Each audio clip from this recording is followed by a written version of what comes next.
Hi friends, ಇವತ್ತು ನಾವು ಕಿತ್ತೂರು ಹೊಂಟೇವಿ. ಕಿತ್ತೂರು ಚೆನ್ನ ಅರಮನೆ ನೋಡಿದ್ವಿ. ರೂಮು ಹಾಲ್ ಕಿಚನ್ ನೋಡಿದೆ. ಬ್ರಿಟಿಷ್ ಚಿನ್ನ ಬಂಗಾರ ಎಲ್ಲ ಹೊಡೆದು ಇಂಗ್ಲೆಂಡಿಗೆ ತೊಗೊಂಡು ಹೋಗ್ಬಿಟ್ಟಾರ. ಇದು ಎಲ್ಲ ನೋಡಿ ನಂಗೆ ಭಾಳ ಬೇಜಾರಾತ್ರಿ.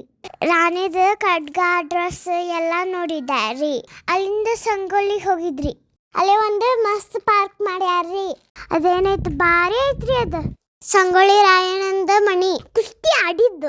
ಅವ್ರಪ್ಪ ಹುಲಿ ಬೇಟ ಆಡಿದ್ರು. ನಾನು ನಮ್ಮ ತಮ್ಮ ಎಕ್ಸರ್ಸೈಸ್ ಮಾಡ್ಕೊಂತ ಹೋದ್ವಿ. ಚೆನ್ನಮ್ಮಂದ ದರ್ಬಾರ ಎಲ್ಲ ಮಾಡ್ಯಾರ. ಇವನ್ನೆಲ್ಲ ನೋಡಾಕ ಎದಕ್ಕನ್ನು ಸಾಲೋದಿಲ್ಲ. ಮುಂದ ಯುದ್ಧ ಮಾಡಿದ್ದು, ರಾಯಣ್ಣಗ ಗಲ್ಲಿ ಕೇರಿಸಿದ್ದು, ಚೆನ್ನಮ್ಮಂಗ ಜೈಲಿಗೆ ಹಾಕಿದ್ದು ನೋಡಿ ನಂಗೆ ಅಲ್ಲೂನ ಬಂದಿತ್ತು. ಇವರೆಲ್ಲ ಪ್ರಾಣದಿಂದ ನಮ್ಗೆ ಸ್ವಾತಂತ್ರ್ಯ ಸಿಕ್ಕೈತಿ. ಇದನ್ನೆಲ್ಲ ನಿಮ್ಮ ಮಕ್ಕಳಿಗೆ ತೋರಿಸಿ ಹೇಳ್ಕೊಡ್ರಿ. ಅಲ್ಲಿಂದ ಬೆಳಗಾವಿಗೆ ಹೋದ್ವಿ. ರಿಸಾರ್ಟಿಗೆ ಹೋಗಿ ಸ್ವಿಮ್ಮಿಂಗ್ ಮಾಡಿದ್ದೆ, ಊಟ ಮಾಡಿ ಮಕ್ಕೊಂಡೆ. Bye friends.